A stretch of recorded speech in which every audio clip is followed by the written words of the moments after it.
This is Rick Levine here today to talk with you about the full moon in Capricorn on July 8th. And that would be at 9:06 p.m. on the west coast of the United States, but it's on July 9th at 12:06 a.m. if you happen to be on the east coast of the United States, and adjust your time accordingly. So a full moon is always a time of culmination. The moon opposite the sun is reflecting the maximum light of the sun. It's a time when our dreams seem to overflow into daylight.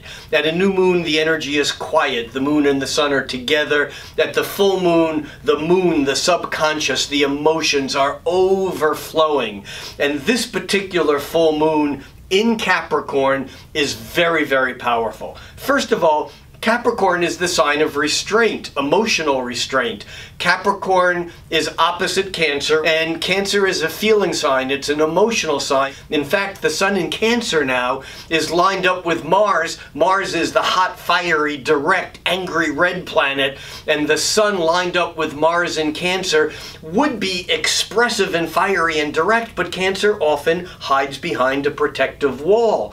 And so rather than going out punching, that the sun lined up with Mars in Cancer is very bright, but it's saying everything's okay, but if you get close, I'm going to strangle you.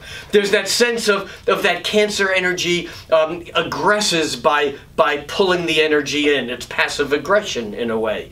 So we have the sun lined up with Mars in Cancer.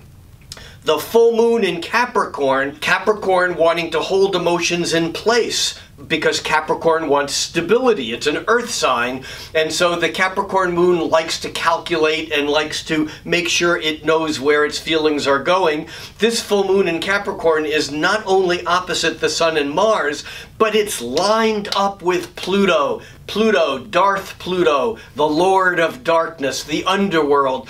Pluto, the planet of passion, of intense emotionality. And so we got some serious stuff going here with Pluto and Mars opposite each other, as are the sun and the moon, because our feelings are intensified, but they're so intense we might not know what to do with them. We might not be able to get the feelings out.